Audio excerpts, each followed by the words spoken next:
सुमन अपनी जर्जर झोपड़ी के बाहर सूखी टहनियां और लकड़ियां इकट्ठी कर रही थी। तेज धूप की वजह से उसका चेहरा पसीने से भीग चुका था। तभी झोपड़ी के अंदर से उसकी 10 साल की बेटी पीहू की कमजोर सी आवाज सुनाई दी। माँ, कुछ खाने को दे दो ना, बहुत भूख लगी है। सुमन का दिल भर आया। घर में तो खाने के लिए कुछ भी नहीं बचा। अब मैं अपनी बेटी को क्या खिलाऊं? वो लकड़ियां छोड़कर जल्दी से अंदर चली गई। झोपड़ी के अंदर हालात और भी खराब थे। एक टूटा हुआ घड़ा, दीवारों में बड़ी बड़ी दरारें और एक पुरानी फटी चादर, बस यही उनकी पूरी संपत्ति थी। उसी चादर पर बैठी पीहू भूख से परेशान दिखाई दे रही थी। बेटा, थोड़ा सा सब्र कर, माँ आज जरूर कुछ लेकर आएगी। माँ, आज जल्दी आ जाना। क्यों बेटा? बहुत भूख लग रही है। हाँ बेटा, मैं जल्दी वापस आऊंगी, तू अपना ध्यान रखना। सुमन के मन में हजारों चिंताएं थीं, लेकिन फिर भी वो काम की तलाश में निकल पड़ी। हे भगवान, बस आज कहीं काम मिल जाए, मैं अपनी बेटी के लिए कुछ अच्छा लेकर जाऊंगी। गांव की मुख्य सड़क पर आज काफी चहल पहल थी। हर कोई अपनी रोजी रोटी कमाने में लगा हुआ था। एक तरफ श्यामलाल शरबत वाला अपनी दुकान सजा रहा था। आइए आइए, ठंडा शरबत पी लीजिए, इस गर्मी में जान आ जाएगी। दूसरी तरफ भोला चाट वाला अपनी बड़ी कढ़ाई में समोसे और कचौड़ियां तल रहा था। गर्मा गर्म समोसे, मसालेदार कचौड़ी, हरी चटनी, मीठी चटनी, सब तैयार है। चारों तरफ खाने की खुशबू फैली हुई थी। सुमन उन दुकानों की तरफ देखती रही, लेकिन उसकी जेब खाली थी। उसने नजरें झुका लीं और आगे बढ़ दी। आज लगातार तीसरा दिन था जब वो काम की तलाश में निकली थी। किसी खेत में मजदूर की जरूरत नहीं थी। किसी घर में पहले से काम करने वाले लोग मौजूद थे। हर जगह उसे निराशा ही मिल रही थी। सुमन एक घर के बाहर पहुंची। सुमन, दीदी, कोई काम मिल जाएगा क्या? झाड़ू पोछा, बर्तन, कुछ भी कर लूंगी। मारे सुमन, आज तो कोई काम नहीं है, कल आना। ये सुनकर सुमन का चेहरा उतर गया। वो चुपचाप वहां से आगे बढ़ गई। धीरे धीरे दोपहर होने लगी। सूरज और भी तेज हो गया। धूप सिर पर आग बरसा रही थी। गर्मी और भूख दोनों बढ़ती जा रही थी। अब सुमन के कदम लड़खड़ाने लगे थे। आज भी कोई काम नहीं मिला। अब मेरी बच्ची को फिर भूखा ही रहना पड़ेगा।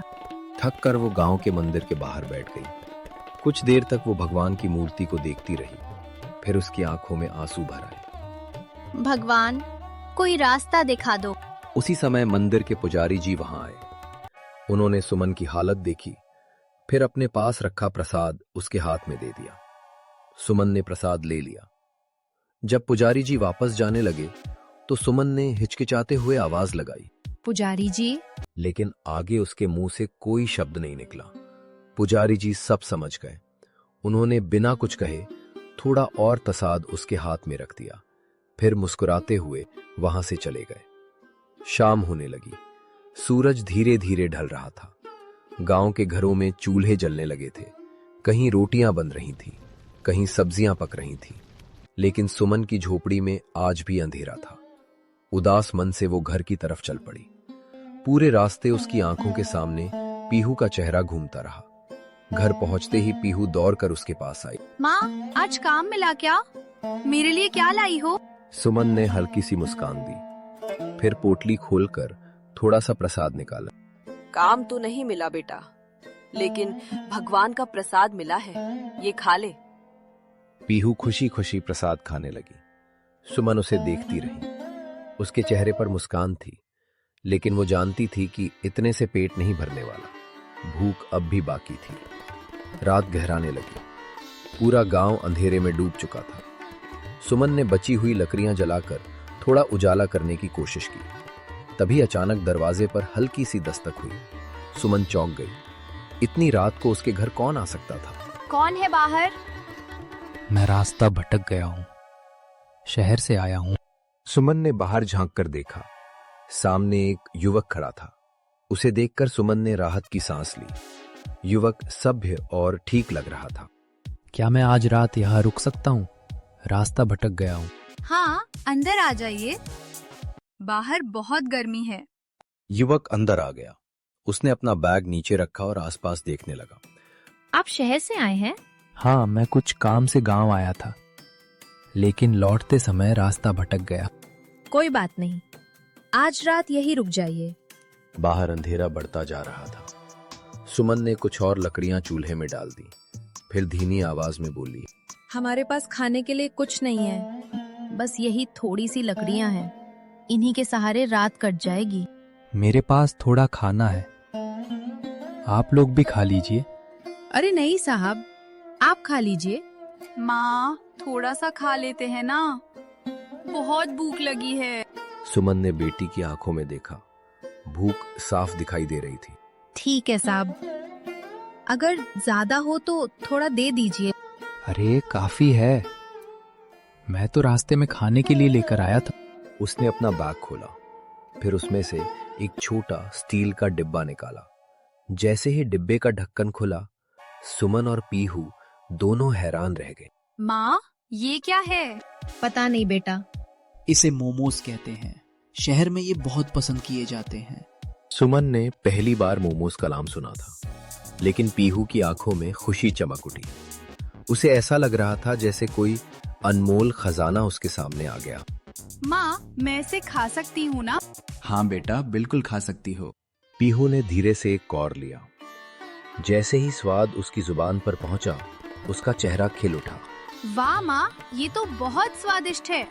सुमन ने भी एक मोमो चखा। उसने पहले कभी ऐसा स्वाद नहीं चखा था। सच में ये तो बहुत अच्छा है। शहर में लोग इसे बहुत पसंद करते हैं। कुछ ही देर में तीनों ने मिलकर खाना खा लिया। कई दिनों बाद सुमन और पीहू का पेट भरा था। उनके चेहरे पर एक अलग ही सुकून दिखाई दे रहा था। थोड़ी देर बाद तीनों बातें करने लगे। साहब, आपका नाम क्या है? मेरा नाम विक्रम है। विक्रम जी, शहर में तो हर चीज बहुत महंगी होती होगी ना? नहीं नहीं, हर चीज महंगी नहीं होती। कुछ चीजें ऐसी होती हैं जिनमें कम खर्च लगता है और अच्छी कमाई हो जाती है। सुमन ध्यान से उसकी बात सुन रही थी। सुमन हैरानी से उसकी तरफ देखने लगी। जैसे ये मोमोज, इतनी सी चीज से भी कमाई हो जाती है? बहुत अच्छी कमाई होती है। शहर में लोग लाइन लगाकर खरीदते हैं। ये सुनकर सुमन सोच में पड़ गई। उसके मन में पहली बार उम्मीद की एक किरण जगी। ये बनते कैसे हैं? ज्यादा मुश्किल नहीं है। सबसे पहले आटे की छोटी छोटी लोइयां बनाई जाती हैं। फिर सब्जियों को बारीक काटकर हल्का मसाला मिलाया जाता है। उसके बाद उस मिश्रण को आटे के अंदर भर दिया जाता है और फिर भाप में पकाया जाता है। विक्रम जितना समझा रहा था, उतनी ही तेजी से सुमन के मन में नए विचार जन्म ले रहे थे। रात धीरे धीरे आगे बढ़ने लगी। बाहर पूरा गांव शांत हो चुका था। विक्रम के लिए सुमन ने एक चटाई बिछा दी। विक्रम जी, आप यहाँ आराम कर लीजिए। पीहू भी अपनी पुरानी चादर ओढ़कर सो गई। लेकिन सुमन की आंखों में नींद नहीं थी। वो देर रात तक जागती रही। उसके दिमाग में बार बार मोमोज का ही ख्याल आ रहा था। अगली सुबह सूरज की तेज किरणें पूरे गांव में फैल गईं। गर्मी सुबह से ही अपना असर दिखाने लगी थी। जब सुमन की आंख खुली, तब तक विक्रम जा चुका था। वो बिना किसी शोर के सुबह सुबह निकल गया था। लेकिन जाते जाते वो सुमन के मन में एक नई उम्मीद छोड़ गया था। सुमन ने जल्दी जल्दी घर का काम निपटाया, फिर बाजार की तरफ निकल पड़ी। वो ये देखना चाहती थी कि गांव में कोई मोमोज बेचता है या नहीं। जैसे ही वो बाजार पहुंची, वहां हमेशा की तरह चहल पहल थी। कहीं कोई ठंडा शरबत बेच रहा था, कहीं समोसे तले जा रहे थे, कहीं पकोड़ों की खुशबू हवा में फैल रही थी। लेकिन सुमन ने पूरा बाजार घूम लिया, उसे कहीं भी मोमोज दिखाई नहीं दिए। अब उसके मन का विश्वास और मजबूत हो गया। अगर गांव में कोई मोमोज नहीं बेचता तो शायद लोगों को ये पसंद आए। वो जल्दी जल्दी घर वापस लौटी। घर पहुंचते ही उसने पीहू को आवाज लगा। मैं सोच रही हूँ कि अब सिर्फ काम ढूंढने से कुछ नहीं होगा। हम मोमोज बनाएंगे और बेचेंगे। फिर तो हम भी मोमोज बेचेंगे। अब सुमन के मन में डर की जगह हिम्मत ने ले ली थी। गांव में किसी ने कभी मोमोज नहीं खाए। लेकिन तभी दोनों अचानक चुप हो गई। एक बड़ी समस्या सामने खड़ी थी। हमारे पास तो कुछ भी नहीं है, ना आटा है, ना सब्जियां और ना ही तेल। हम महेश सेठ की दुकान से उधार ले आएंगे। क्या वो दे देंगे? मुझे उम्मीद है कि वो मना नहीं करेंगे। नई उम्मीद के साथ माँ बेटी घर से निकल पड़ी। उन्हें नहीं पता था कि उनका ये फैसला उनकी जिंदगी को हमेशा के लिए बदलने वाला है। नमस्ते महेश सेठ जी। अरे सुमन बहू, इतने दिनों बाद आई हो, सब ठीक तो है ना? घर में आटा, सब्जी और थोड़ा तेल खत्म हो गया है। अगर आज उधार मिल जाए तो 2-4 दिन में लौटा दूंगी। अरे बहू, ले जाओ, आराम से लौटा देना, कोई जल्दी नहीं है। बहुत बहुत धन्यवाद सेठ जी। माँ चलो जल्दी, अब मोमोज बनाते हैं। हाँ बेटी, आज हमारी नई शुरुआत है। दोनों ने चूल्हा जलाया। सुमन आटा गूंथने लगी, पीहू सब्जियां धोकर काटने लगी। दोपहर की तेज धूप झोपड़ी की दीवारों पर पड़ रही थी, लेकिन आज उस झोपड़ी में उम्मीद की रोशनी थी। सुमन ने विक्रम की बताई हुई बातें याद की। उसने छोटी छोटी लोइयां बनाई, फिर उनमें सब्जियों का मिश्रण भरने लगी। पीहू उत्साह से एक एक मोमो का आकार बनाती जा रही थी। कुछ देर बाद बर्तन में भाप उठने लगी। मोमोज पक रहे थे। धीरे धीरे उनकी खुशबू पूरी झोपड़ी में फैल गई। माँ कितनी अच्छी खुशबू आ रही है। अगर भगवान ने साथ दिया तो लोग जरूर खरीदेंगे। मोमोज तैयार हो गए। सुमन ने एक पुराना साफ कपड़ा झाड़कर टोकरी में बिछाया, फिर सावधानी से सारे मोमोज उसमें रख दिए। पीहू ने छोटी कटोरी में चटनी भरकर साथ रख ली। दोनों ने एक दूसरे की तरफ देखा। आज वे सिर्फ मोमोज नहीं, बल्कि अपना सपना लेकर निकल रही थी। गांव की गलियों में रोज की आवाजें गूंज रही थीं। कहीं केतली सीटी मार रही थी, कहीं कढ़ाई में समोसे छन रहे थे, कहीं लोग दोपहर की गर्मी से बचने के लिए छांव में बैठे थे। सुमन और पीहू चौपाल के पास पहुंची। सुमन ने हिम्मत करके आवाज लगाई, भैया जी, मोमोज लेंगे? गर्मा गर्म है। सामने बैठे दो आदमी हंस पड़े। ये मोमोज क्या होते हैं? हमारे गांव में कौन खाएगा ये शहर वाली चीजें? दोनों जोर से हंसने लगे। सुमन की मुस्कान फीकी पड़ गई। पीहू का चेहरा उतर गया। फिर भी दोनों आगे बढ़ गईं। उन्होंने दूसरे लोगों को आवाज लगाई। किसी ने मुंह बना लिया, किसी ने हाथ हिलाकर मना कर दिया, किसी ने ध्यान ही नहीं दिया। धीरे धीरे धूप और तेज लगने लगी। माँ कोई ले ही नहीं रहा। कोई बात नहीं बेटा, पहली बार में सब आसान नहीं होता। वे चलते रहीं, लेकिन टोकरी लगभग भरी की भरी थी। दोपहर ढलने लगी। सुमन के मन में चिंता बढ़ने लगी। बेटा, गर्मा गर्म मोमोज लोगे? सिर्फ 5 रुपए की प्लेट। अरे ये क्या है? कुछ नया लगता है। सुमन ने पहली बार गर्व से टोकरी खोली। गरम भाप उठी। पीहू ने जल्दी से चटनी रखी। बच्चों ने एक एक मोमो खाया और तुरंत उनकी आंखें चमक उठी। अरे ये तो बहुत स्वादिष्ट है। मुझे एक प्लेट और चाहिए। चटनी भी देना। सुमन की आंखों में खुशी भर आई। उसे पहली बार लगा कि शायद ये काम सचमुच चल सकता है। बच्चों ने कुल 4 प्लेट खरीदी। सुमन के हाथ में पहली बार 20 रुपए आए। माँ सबको हमारे मोमोज पसंद आए। मैंने कहा था ना बेटा, मेहनत कभी बेकार नहीं जाती। उसने 20 रुपए अपनी हथेली में कसकर पकड़ लिए, जैसे कोई अनमोल खजाना हो। शाम तक उन्होंने थोड़ा थोड़ा करके लगभग आधी टोकरी बेच दी। लोग धीरे धीरे स्वाद पहचानने लगे थे। कुछ ने तारीफ की, कुछ ने फिर से मांगने की बात कही। सूरज ढलने लगा। माँ बेटी थकी हुई थी, लेकिन चेहरे पर मुस्कान थी। घर लौटते समय पीहू बोली, माँ हम कल भी बेचेंगे ना? हाँ बेटा, बिल्कुल बेचेंगे। कल और ज्यादा मोमोज बनाएंगे। अगली सुबह गांव में एक अलग ही रौनक थी। सूरज निकलते ही गर्मी अपना असर दिखाने लगी थी, लेकिन आज सुमन और पीहू के चेहरों पर उत्साह था। सुमन सुबह सुबह उठ गई। उसने चूल्हा जलाया। पीहू भी तुरंत उठकर उसकी मदद करने लगी। माँ आज हम ज्यादा मोमोज बनाएंगे ना? हाँ बेटी, आज पूरा गांव हमारे मोमोज चखेगा। दोनों ने मिलकर काम शुरू कर दिया। पीहू आटे की छोटी छोटी लोइयां बनाने लगी। सुमन सब्जियों की भरावन तैयार करने लगी। कल की तुलना में आज वे 2 गुने मोमोज बना रही थी। पीहू बड़े प्यार से हर मोमो को आकार दे रही थी। सुमन उन्हें भाप में पकाती जा रही थी। कुछ ही देर में खुशबू पूरी झोपड़ी में फैल गई। धीरे धीरे 2 बड़ी टोकरी भर गई। माँ आज तो बहुत सारे मोमोज बन गए। हाँ बेटा, आज भगवान चाहेगा तो सब बिक जाएंगे।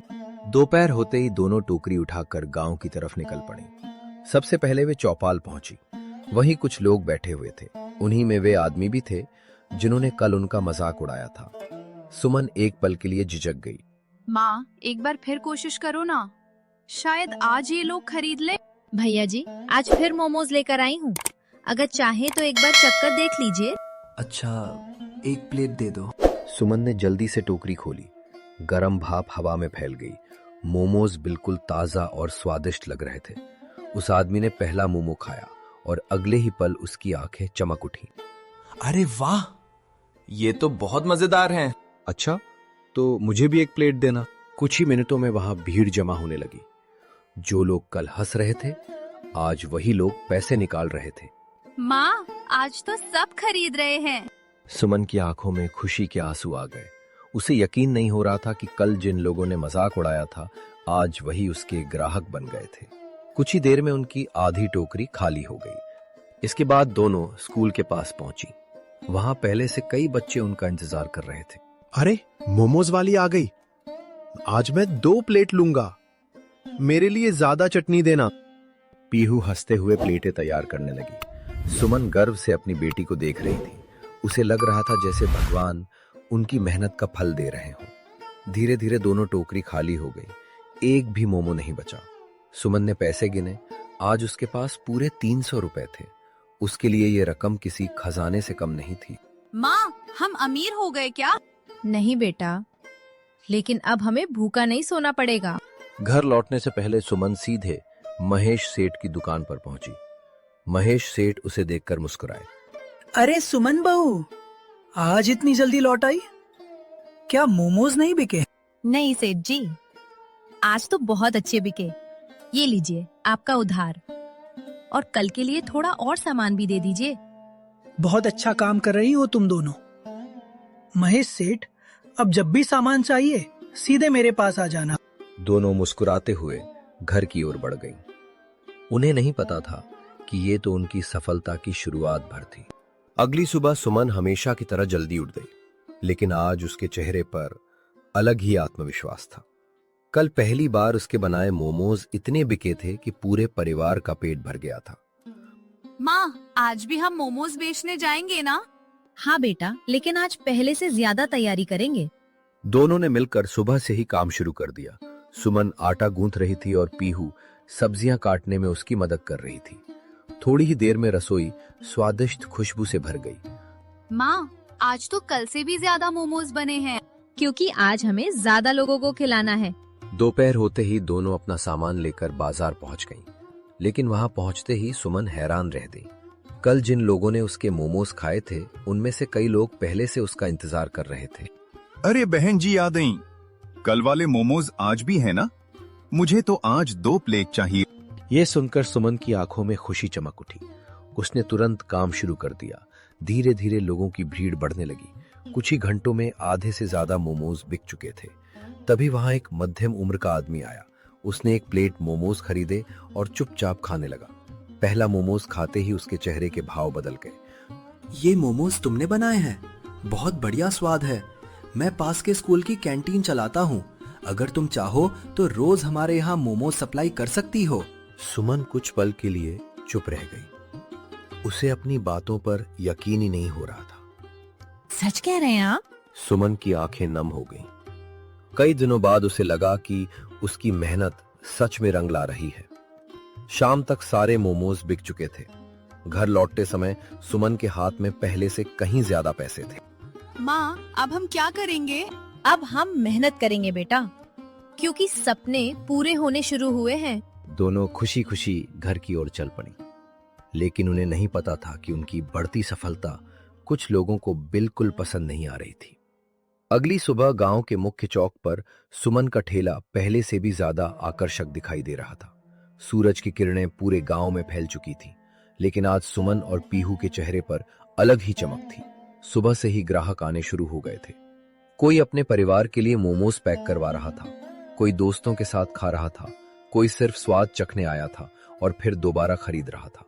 धीरे धीरे आसपास के गांवों में भी सुमन के मोमोज की चर्चा होने लगी। लोग एक दूसरे से कहते, अगर कभी इस गांव जाओ तो सुमन के मोमोज जरूर खाना। हाँ, बहुत स्वादिष्ट होते हैं। कुछ ही दिनों में दूर दूर के गांवों से लोग आने लगे।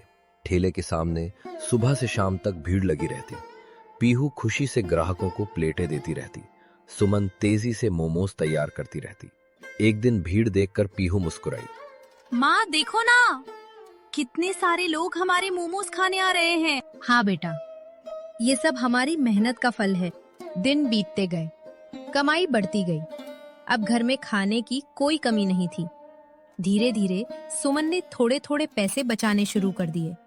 उसने पहले झोपड़ी की मरम्मत करवाई, फिर घर के लिए जरूरी सामान खरीदा, पीहू के लिए नए कपड़े खरीदे और उसे स्कूल की अच्छी किताबें भी दिलाईं।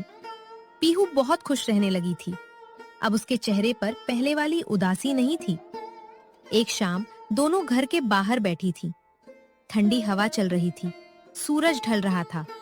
पीहू मुस्कुराकर बोली, माँ, एक समय ऐसा भी था जब हमारे पास खाने के लिए कुछ नहीं होता था। वो दिन मैं कभी नहीं भूल सकती।